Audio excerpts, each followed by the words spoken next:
2012, the country was on the precipice of economic collapse. The last JLP administration from 2007 to 2011 had failed the last 3 IMF tests. In fact, they didn't even take the tests. Jamaica faced a significant trust deficit where our international partners simply didn't believe that we were capable of being responsible. When we inherited the economy in 2012 under the leadership of the Most Honorable Portia Simpson Miller as Prime Minister and Dr. Peter Phillips as Minister of Finance, we had to undertake significant work, heavy lifting, to reestablish Jamaica's credibility with our international partners. What did we do? We enhanced and strengthened the fiscal rules, and we legislated, and I want to emphasize this, we legislated the debt to GDP projection so that we could get to 60% by 2028. And the reason I'm saying this, it is important to understand that whether it was a PNP, JLP, or NEP, it was a requirement for the government to follow the downward trajectory in our debt to GDP. So we were the ones who, having enhanced, ensured, took the country from the precipice, we are committed to continuing that responsibility. Now, questions have been asked about how will we fund these commitments. In the current fiscal policy paper, which is a document that accompanies the budget and it's tabled in March, the government's own projections for the next 3 years is that we will have an increase in government revenues of $140 billion over a 3-year period. And that is based on their projection of a growth rate of just 1%. But we intend to grow the economy by more than 1%. But this 140 billion is their projection. And I want to go back a little. In emphasizing our commitment to fiscal responsibility, we have no intention of imposing any new taxes to fund the commitments that we have made. So in addition to the organic revenue growth, which is based on the government's projections, the way our budget is structured, of the $1.3 trillion, there's an element for debt repayment, there's an element for wages and salaries, and then there's $360 billion, which is allocated to programs.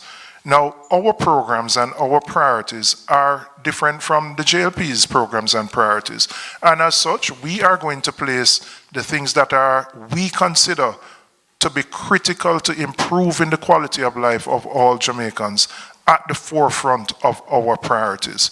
So between the organic revenue growth, between the existing envelope that exists in the budget, our commitments can be funded. Now, last night, our party leader and opposition leader made a commitment that we would raise the income tax threshold to $3.5 million. The Labour Party has proposed reducing the income tax rate from 25% to 15%. I want to indicate how our proposal is a more equitable one, a more just one, and one which impacts a broader cross-section of individuals. Why? Because it will put more money in the pockets of those who are earning less. And by doing so, those individuals have a higher propensity to consume. So some of those funds which will go into their pockets will be spent back into the economy, and the government will benefit through indirect taxes like GCT. So we expect that what we are proposing will in fact help and support the growth that we are projecting for the economy, while being consistent with our principles of equity, fairness, and justice. So to reiterate, we will fund the commitments that have been made within the existing envelope of the budget, including the projections for growth, without any need to impose any new taxes or burdens on the Jamaican people. In fact, we committed to removing the tax on overtime so that we could put more money in the pockets of those soldiers, policemen, security guards, people who work in our hospitality sector, again, so that it eases the cost of living and gives them an opportunity to spend more on themselves and their families. So I'll now turn over to Damien. Thank you very much, Julian. And as you have indicated, what we have indicated with our proposals up to last night and today is our commitment not to increasing taxes, but indeed to relief taxes. And it is more equitable, as that has been the central context of the People's National Party's proposals for the very longest time. As is indicated by our calculations, a teacher, for example, would only benefit from the Jamaica Labour Party's proposal to $80,000, while a person earning to the tune of $28 million, like the Prime Minister, will benefit $2.6 million. Therefore, this reduction from 25 to 15% would once again be disproportionately beneficial to persons like the Prime Minister as versus in comparison to persons like teachers, policemen, nurses, security guards, and other persons employed under $3.5 million. It is important that we highlight to our teachers that under the People's National Party plan, over 80% of our teachers will pay no taxes and save up to $200,000 per year. That is an important implication moving forward. Additionally, our intent is to move towards growth, as was indicated by the future Minister of Finance, Julian Robinson, and the future Prime Minister of Jamaica, the future Right Honorable Mark Jefferson Golding. Indeed, therefore, we have recognized that there are some individuals who are disposed towards encouraging, engaging, and promoting growth, but they have been faced with the albatross of government debt, high interest, and high taxes over time. To this extent, we have proposed the Clean Slate program to give these individuals a fresh start. In the Clean Slate program, not only the aspect of student loan, and leader, my grandmother told me that if was the weight, it would have done bees. They have taken a part of the student loan proposal that you have given 2 years ago and tried to suggest that that is of their own. And it's for reasons like the student loan proposal as well as the rent to own proposal that they've tried to adopt, to steal, that we decided to have a second component of the manifesto later on. Now, instead of just having the student loan where we'll forgive the interest rate, we will also put a moratorium on payment, giving you freedom to actually go forth and build your lives and come back to paying that loan. The proposal from the Jamaica Labour Party, like has been the case over the multiple years, you have no moratorium and will ask for you to find full payment before the interest is removed and before that aspect is forgiven. The People's National Party is giving automatic forgiveness of interest and fees and giving you a moratorium of up to 3 years for you to get your life in order and come back to do the payment. Additionally, we're looking at other types of debt to the government, including GCT, including income tax owed, including property tax owed. Those are areas that we are changing. But the taxmen out there would be happy to know that it also includes traffic tickets. And so we will give a moratorium of 3 years for you to get your life in order and come back to make your necessary payments to the government, having forgiven the albatross of interest and fees from around the necks of the people. We believe that this great clean of the slate, that this fresh start will allow for those persons inclined to productivity to then be able to once again access loans, and the persons like student loan to be better able to get their mortgage instead, to better able to start their businesses, and to be better able to go back to schools in some cases to improve their skills. And so it is not just for the WASP to believe that there is a single forgiveness only for student loan, but a general reset of the society, a clean slate and a fresh start, so that persons can once again be a participant in our growth venture and be partners in the Jamaica Love program under the People's National Party. We turn over to Senator Donna Scott Marley. Party leader, I was going to call on you to start up my mic for me. Because that's what you do, you lead. You lead as a servant leader, a leader who understands that sometimes they have to rescue members of their team. So good morning, everyone. When we launched the manifesto, we made it clear that it was a manifesto wrapped in love. Very much like a constitution, which reflects the values, the attitudes, and the will of the people. And this morning, when we launch now the People's Guide, it is a guide which will be adhered to by the People's Cabinet. Always listening, always reflecting what the people want. I tell you all the time, those of you who know me, that Floyd Morris taught me the most important lesson which guides the philosophy of the People's National Party. Nothing about us without us. And we are here simply to represent you, the people. So this plan was born from listening to Jamaicans, the tourism worker who was just getting tired of having to pay taxes on the tips, the young creative who was searching for a start, the pensioner who was suffering because they had retired at what was a reasonable pension, but now it has been eroded by the cost of living, which is simply unbearable. They don't make enough to pay their electricity bills anymore. So how we arranged it, and this is what I'm supposed to be really speaking to, is that everybody gets an answer to their question. And I want to share with you. Of course, you know I'm going to pick Clarendon first, right? So Rosalie from Lioneltown would want to know. She says, I want a house, but it feels impossible. Will I ever own land or a house? And later on, Stacy will explain to you how she will.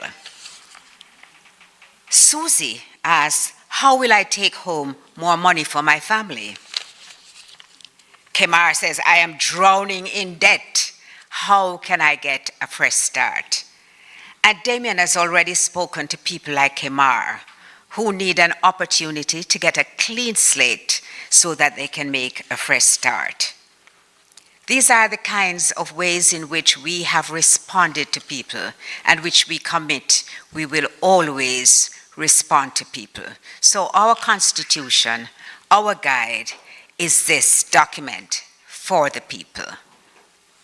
I will ask Stacey to elaborate on what has excited, obviously, the entire country, because the Jamaica Labour Party spent a considerable amount of time using it as though it was their own idea last night.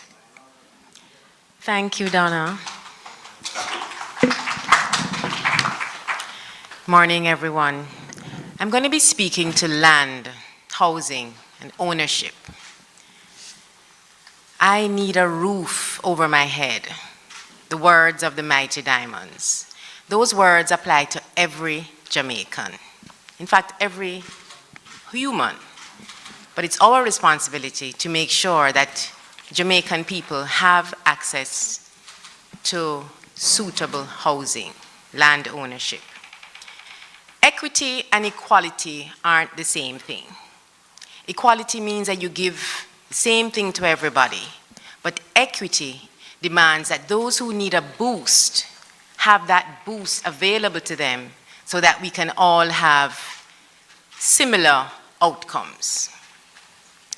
The PNP's land and housing policies start with a foundation that looks at the purpose for which the NHT was initially created.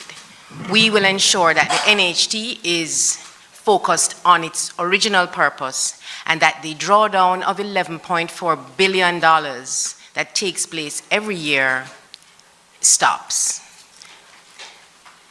The PNP will also build 50,000 homes for low-income earners over the next 5 years. That's approximately 10,000 homes per year. And just to put that into context, the housing deficit right now stands at 190,000 units. So we are aware that the 50,000 isn't the end of housing needs, but it's certainly far more than approximately 15,000 that have been over 9 years. The JLP had promised to build 70,000 homes in 2020, and they have failed to deliver on that promise. When we see, as Jamaicans say, one house being given out, that would take us hundreds of years to ever get to where we need to get to. One of our policies is attractive, especially to people like Kedisha, my nail tech, who works in the informal sector and cannot necessarily qualify easily for a mortgage. But the rent-to-own program will allow Kedisha to pay rent for 6 months, and the rent that she has paid will allow her to qualify, to prove her income qualifies her for the mortgage. And part of that 6-month rental can go towards the deposit. But I'm going to speak now to Ashley, because if she's not doing the rent to own, how will she find the deposit? And so the Young Owners Deposit Fund, $1 billion per year, will be available for $500,000 for each young person up to age 45 years who is an NHT contributor. That will go towards their deposit. So deposit is usually hard to find. You'll get $500,000 boost on that. Because as we said, equity demands that not everybody gets the same thing. And so persons with disabilities will benefit from reduced interest rates. And as a reward to our public sector workers, they too will benefit from reduced interest rates. And for the public sector workers, a 3-month grace period. So after they purchase a home, the first 3 months of the repayment of the mortgage, that will be waived, well, not waived, but that will be delayed to give them an opportunity to furnish their homes. Because when you buy a new home, your income really is stretched before you can regularly make those mortgage payments. So the PNP is really committed. We are committed as a party to ensuring that that roof over your head is available to every Jamaican. And there's more. The debt service ratio will be increased to 40% so that persons can qualify for a mortgage on up to 40% of their disposable income, which will increase the number of people who will qualify for that mortgage. Those are some of the foundational issues. Now, a house can't be built just on a foundation. Then you gotta have the walls, yeah? And our walls start with some unfinished business. Operation Pride, that the People's National Party administration, previous administration, some of it was left unfinished, and we are committed, the incoming administration, to complete that work. In addition, people who live on informal land settlements can't qualify easily to have a title. And a title gives you more than just having the house. It gives you security, financial security, and opens options for borrowing on your title. And so we will regularize informal land settlements. And there are many of those in my constituency, so I know my constituents like Chris and Nisha will be happy to hear that.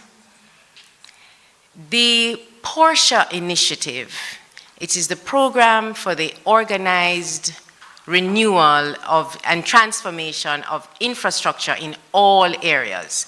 That initiative, named after our beloved leader, of course, that looks at improving infrastructure renewal and urban upgrading, things like sidewalks, parks. I don't like to call them green spaces, I prefer the word parks, drainage, and such. And removal of zinc fences and replacing those with concrete walls. These things instill pride in our people. Also, for persons with disabilities, there will be a commitment that 20%, up to 20% of houses built by the Housing Association of Jamaica will be available to persons with disabilities. And retirement homes, we will ensure that partnering with the churches, retirement homes are built for our senior citizens, and this will impact persons of all income levels, because senior citizens require, need, and deserve the care from our state to ensure that they can live their lives in dignity. Whether the family members have deceased or moved abroad or just moved out, our senior citizens need companionship.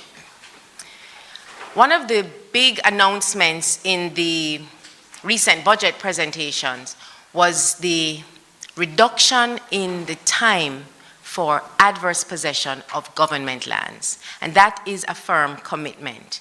Currently, the time stands at 60 years, which is a little long. It's more than a generation, really, of lifetime. And so that will be reduced to 25 years. Now, this is for government lands, so we're not giving away anybody's land, right? The laws on adverse possession remain the same for privately owned lands, which means that people need to continue to protect their titles by fencing your properties and making sure that you don't allow people to possess it if you don't want them to. Basically, the People's National Party's commitment to home ownership and putting that roof over people's head means that we are continuing our long legacy of building houses for people. Many, in fact, the majority of the housing developments right across Jamaica were built by the People's National Party. And I want to just end the myth that says anything otherwise. Thank you. Thank you, Comrade Stacy. Just to clear up something that I heard last night, I heard the outgoing Prime Minister of Jamaica making reference to the fact that the rent-to-own policy is something that he spoke about before. He went further to suggest that we are saying that you can just rent anybody's home and then own it. It is a lie. It is in keeping with his character, so I'm not surprised, but it is a lie. We have never said that.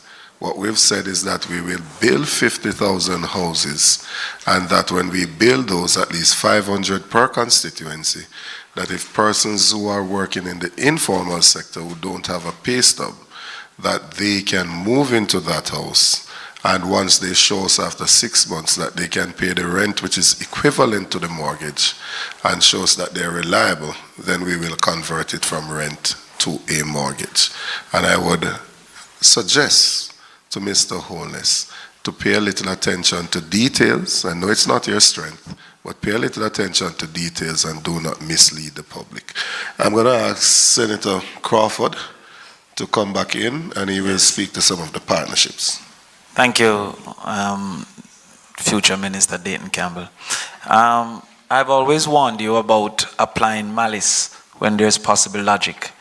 I'm not sure if the Prime Minister is lying. He might just not understand what we had proposed. And because he doesn't understand it, he might not be able to cross it after the 3rd of September. We must also indicate that there are persons such as policemen, teachers, and others within our society that have been stuck in the albatross of paying rent, incapable to save enough for them to eventually move towards a mortgage. And the rent to own therefore also help those individuals who are now paying $100,000, $200,000 rent and therefore rendered incapable. That in particular applies to young individuals wanting to move out of their parents' home, but also rural individuals who have migrated to Kingston and have no other option than paying rent. I've known persons with incomes of teachers up to $250,000 with a rent of $110,000, and groceries of $60,000, a car payment of $30,000, and is incapable even to buy stuff to send something for their mom when they're the first in their family to make it, with two sisters still in high school. The People's National Party is relieving that burden to give you that opportunity to move forward in short order. However, as has been given our indicators, we so much want our people to consume the ideas, to consume the plans, and to recognize this march on to progress, that we have simplified the document to a point that you can find your space and how it impacts you directly, even outside of how it can impact you in generality. And so one of those areas we want to speak to is the security forces, and this is our way of thanking those security forces, JCF and the JDF, for their contribution and for their success in recent times in assisting in the benefits of the reduction in criminal activity. These persons, we say, under the People's National Party government, the members of the JCF and the JDF will receive priority in some of our rent-to-own housing schemes that will be developed. Additionally, police officers and JDF officers, JDF individuals wishing to be qualified in a particular area for promotion will receive grants and scholarships to pursue the necessary qualifications. Security force personnel will receive a reviewed health insurance coverage to include also the psychological demands of the job. We will undertake to review the life insurance paid to security force personnel killed in the line of duty to up to $20 million and ensure that insurance and pension benefits are paid over no later than 6 months after a tragic event. We will prioritize the consideration of police applications for firearm approval through the firearm approval process, especially for active police officers. We will remove the tax and overtime pay, even as we have already removed the tax on up to $3.5 million as the new threshold. So therefore, for most police officers, they will not have to pay any taxes. And for those who go up to $6 million due to overtime, they too will find relief. For senior citizens, to whom we're grateful for the nation that they have contributed to create, we'll establish a national health insurance card for senior citizens over 65. This will not only cover drugs, but also cover diagnostics, doctor's visits, surgery, and as well medication.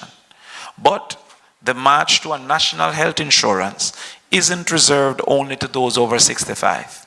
We will also give full health coverage to those 0 to 18, i.e. children. So children 0 to 18 will be covered with a health card that will cover diagnostics, doctor's visits, medication, surgery, hospital stay, as well as certain autistic interventions and disability interventions moving forward.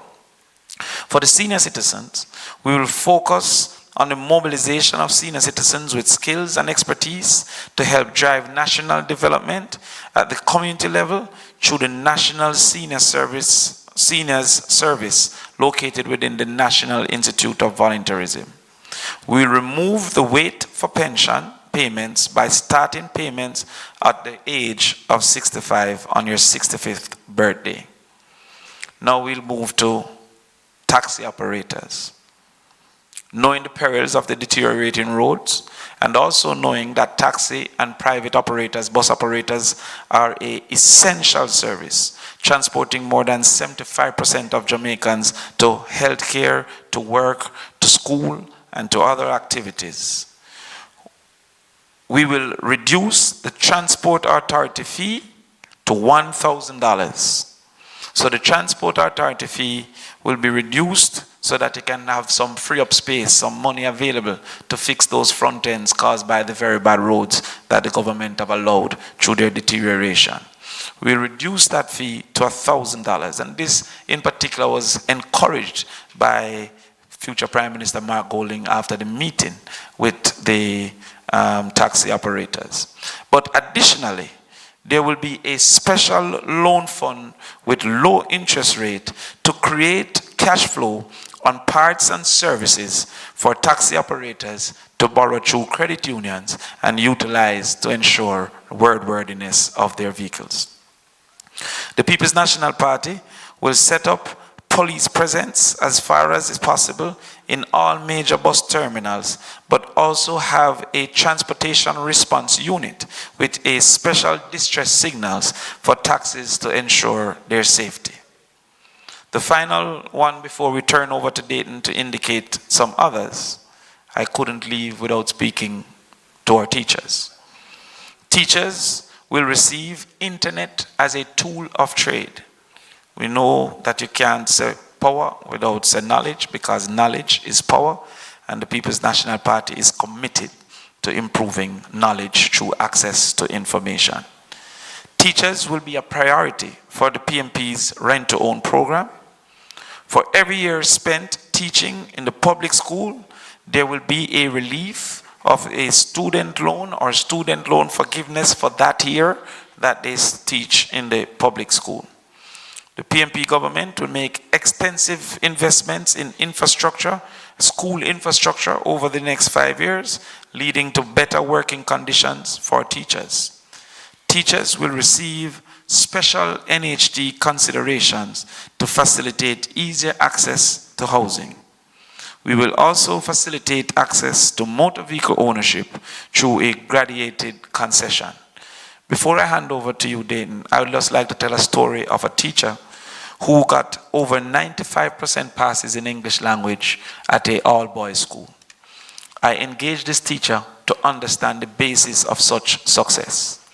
In the middle of the conversation, the teacher had to ask to hang up to call a taxi so that she can get to school. This teacher would be rife for recruitment for overseas persons trying to take our best teachers away. The People's National Party will have a graduating concession allowing for more teachers to have easier access to motor vehicles, to reward them for the work that they have done, the work that they will be doing, and the work that they will continue to do when the People's National Party takes power. Dayton. Thank you very much, Senator Crawford. The full document will be released later today, so persons who are interested will be able to view the sector that they have the interest in. We have several other love partners, including faith-based organization. We believe that the church plays a critical role in the ordering of the society, to be peaceful, to have proper values and morals, and as such we are supportive of the faith-based organization, and a fund will be put in place that they can use to do their activities. The story has been told that everything is well in Jamaica by the other side. As you go out there and you interact with people, you get the different side to the coin, the next side to the coin, that much more can be done. People are hopeful. They're looking forward to a better quality of life, and that is what we're offering them here today. We're going to take a few questions, if there are any. I know it was pellucid, so there may not be any questions, but if there are any questions, we will take those. And then after that, we will have a wrap-up from the leader of the party.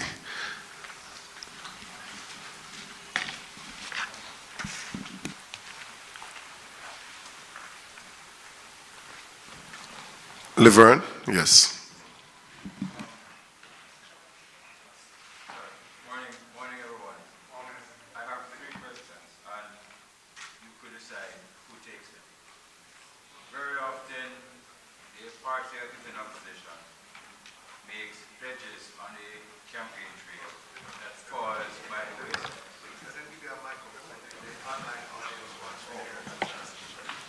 At your service, sir. Yes, very often the party in opposition makes pledges on the campaign trail that fall by the wayside as soon as they take office. Usually, the reason is that they did not have a full or a very clear picture of the country's prevailing economic situation. My question is, why should Jamaicans not dismiss this proposal to raise the income tax threshold as another political ploy? That's one. Two, if the People's National Party is victorious in the general election, how soon after will this policy be implemented? If you could give some specifics. And then finally, also, if you could list the top 3 priority policy proposals of all the proposals that you have made, if you could say to the people of Jamaica what you consider to be the top 3 and to give specific implementation dates for those 3 policies that you have selected. Those are my questions. Well, on the priorities, on the last one, I would just say that different proposals fall into different categories. So, for example, the proposal to empower people to own land who have been occupying land for 25 years but are not in a position to acquire title to it because the law implemented in the colonial era requires 60 years of possession. We intend to deal with that as a legislative priority. Similarly, some of the reforms around greater accountability in government that we are committed to, we will be looking to implement those as well through developing and bringing the legislation to Parliament. On the other hand, there are programmatic things like the subsidy for school feeding, which we call the EASE program. That's a vital thing for us. There is the RIDE program, which is a subsidy for children who are struggling to attend school 5 days a week, where we're providing a transportation subsidy for up to 20,000 people. And of course, the First in Family Scholarship Program, which we are committed to ensuring that the first person in the household, if they are the first ones to have applied to and qualified or are attending university or college, they can get a full scholarship. So those things which are programmatic and require expenditure, those would be 3 priorities for us. But I think you have to differentiate between those things which are priorities because they involve reforms which don't necessarily involve expenditure changes, and those which are of a programmatic nature which will require expenditure changes. And I've outlined for you what I regard as our priorities. In terms of the first question, which is the propensity of oppositions to promise things which cannot be delivered, one thing I would say to you is that because of the reforms that were implemented when we were last in government to bring greater transparency to the public financial affairs of the country, the information available to the opposition is better than it has been in years gone by. So, for example, the fiscal policy paper, which is tabled as one of the budget documents, and there's also an interim one that's tabled in September each year to because some of the numbers in March are not final numbers for the previous year's budget. So a supplementary one, an interim one, is published in September each year, is full of very critical information on the economy and on the public finances, including projections as to future revenues, but also a vast array of other things. Similarly, there's information on tax expenditures, which are a technical word meaning waivers and other discretionary relief of taxes and the cost of that to the public purse, and the medium-term debt management strategy of the government, which looks forward and says, what are we going to do to manage our debt as best we can? So those are all mandatory documents that have to be tabled with the budget each year, and in September in the case of the interim fiscal policy paper. So that enables an opposition to have a fairly good idea of what is possible fiscally in terms of what we can do. Having said that, we know that when we come into government, there will be many things that were not disclosed publicly and which we will have to deal with. That is the reality of when there's a change of government. And we know, for example, that right now there are unsettled claims from the public sector workers which have to be addressed. They've been offered 0%, which is not really an offer at all. And there are various anomalies in the public sector transformation of their compensation, which we are committed to working with the public sector unions and the representatives of public sector workers to resolving those anomalies. But there may be many other things that we are not fully aware, claims from contractors in respect of things that have gone wrong on projects and so on. There are a number of things that we would not be privy to and which we would have to adjust when we form government. But the overall lay of the land, we have a much better picture, I would say, than would have been the case, say, 20 years ago or 30 years ago. Julian, if you want to talk to you can answer the other question he had about the timing of our implementation. Yeah, well, we're currently in the middle of a budget year, and I would say the new fiscal year would start April 1st, and so the commitments that have been made would commence certainly in relation to the tax threshold at that time. We may make adjustments and we may have to do supplementary budgets in terms of how you move expenditures within the current band, as has been done in the past. So if you're moving monies from one ministry to another, you're required to do a supplementary budget. So that, again, is a decision that we would make once we get in. But that is a possibility because, as I've said, our priorities and the programs are certainly different from what exists with the current government. I wanted to add one point, which I think is very important, because a false impression has been deliberately sowed by the government that we will discontinue all existing government programs and policies. That's absolute nonsense. We recognize that in the $360 billion envelope for programs, there's a vast array of programs. Some of them are long-standing and fundamental, such as the PATH program, which was started by the People's National Party and provides support for vulnerable children and vulnerable citizens. And we would never do anything to reduce that. In fact, to the contrary, we're trying to bolster that by some of the other areas which need similar support, such as the Ease and the Ride programs that we've come up with.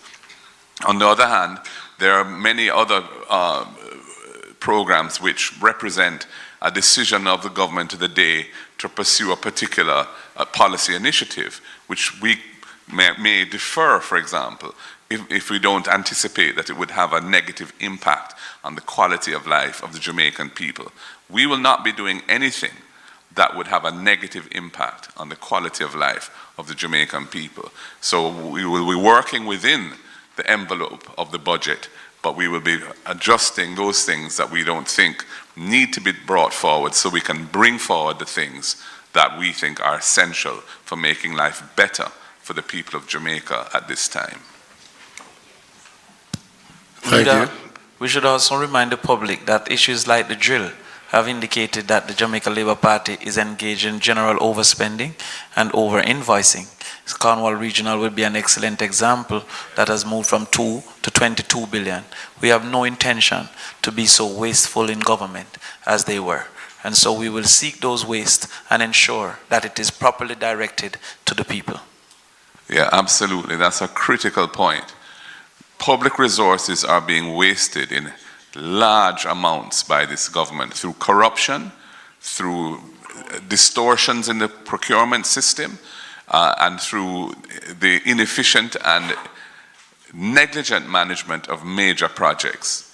The Cornwall Regional is an example of that, where a project which was originally to be finished within a short space of time and for $2 billion expenditure has now gone over 20 billion. I think it's 24 billion is the nearest number, with no accountability for that delay, and with the hospital still not open to receive patients in terms of the refurbished parts of it. Similarly, the drill, which is just symptomatic of what is going on in that ministry. I'm sure if we go in there, we're going to find many other things where things which are available in the marketplace for one price are being bought by the government from contractors in which members close to the government have financial interests for multiples of the market price, depriving the people of Jamaica of resources for critical things. In the health sector, it's CAT scan. There's no CAT scan machine at Bustamante Children's Hospital, the main largest children's hospital in the Caribbean. And it is that type of scandalous behavior which is ripping off the people of Jamaica and making our lives much harder than they should be. And I just want to make one additional point, if I may, on this tax proposal that they have come up with. Now, if you reduce the income tax rate from 25 to 15, it means that somebody who's earning $30 to $40 million of income and who's paying $10 million of tax is going to end up paying $4 million less tax that the people of Jamaica need to fund the programs to support the society. Our program, and our proposal, which is to increase the threshold, means that the people who need it most, everyone will benefit who pays income tax now, including the man earning 30 to 40 million, but his benefit or her benefit will be no greater than the benefit that the teacher, that the benefit that the police officer, that the benefit that the nurse is getting, which is 100% relief on their first $3.5 million of income. And that is why it's a more progressive, just and fair solution than what they are offering, where ministers of government, prime ministers and others will get a huge tax break by their policy and their proposal, which our proposal will not do. Our proposal is equitable and ensures that those who need it most are the ones who get the benefit. Thank you, Leader. And just to note that if somebody is at 3.5 million, the actual increase in take-home would be $35,000 per month. Now, you would actually be able to buy a proper vehicle and not the $2,000 for a Pro Box. Jed, with your permission, I want to address a question which has been asked and which has been very concerning to me, and that is why does the PNP talk so much about corruption? There are people who feel that we shouldn't be speaking about it, and that bothers me because that means that it is being normalized more and more in our society. I want to remind you that it was Metri Siaga, who is now the president of the PSOJ, who said in 2019 that corruption actually cost us 5% of GDP. He said it cost us over $735 million US annually. And if we deal with issues like that, these programs which we speak about, they are self-funding. So when we are talking about corruption, we are not only saying that a leader leads the country's moral compass, sets the value and the tone for every member of the society, but that in actual real terms, 5% of GDP is a significant amount which we can put to programs which can grow our economy and, more importantly, grow our people who will then be contributing to growing our economy. Thank you so much. Any other questions? If not, thank you so much, ladies and gentlemen, for being here. Just to point out the partners, the love partners that you'll be able to see shortly from the document. There is a section for the nurses, micro, small, and medium enterprises, entertainment industry, hopeful homeowners, Rastafari communities, rural youth, security forces, senior citizens, small tourism entrepreneurs, taxi operators, teachers, university students, and of course, the faith-based groups that I spoke about earlier. So we have considered all, and there is something that is there to ensure that we can have a better quality of life collectively as a people. I want to invite the leader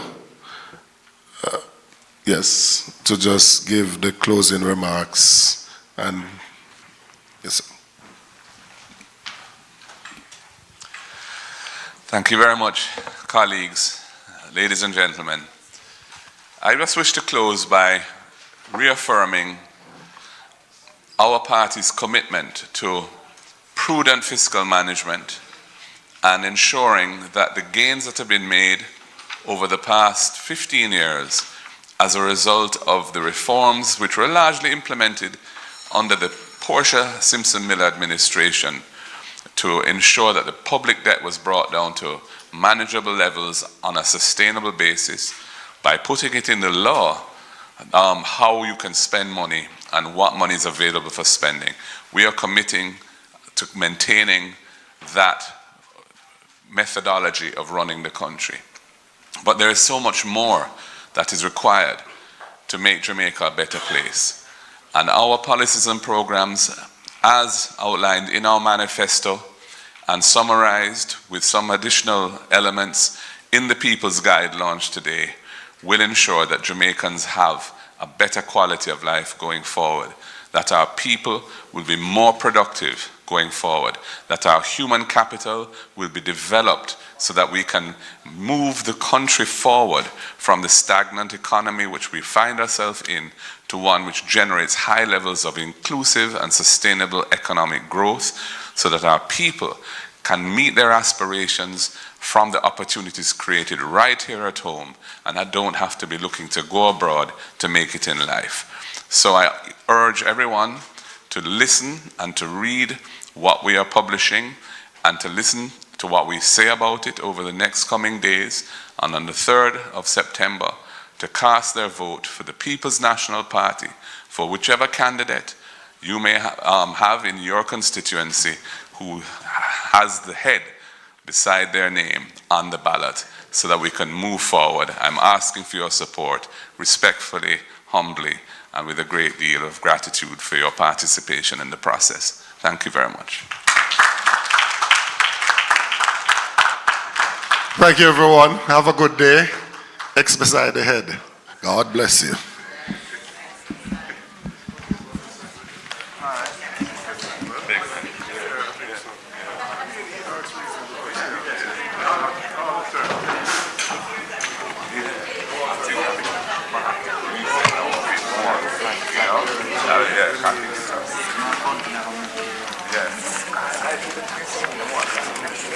No.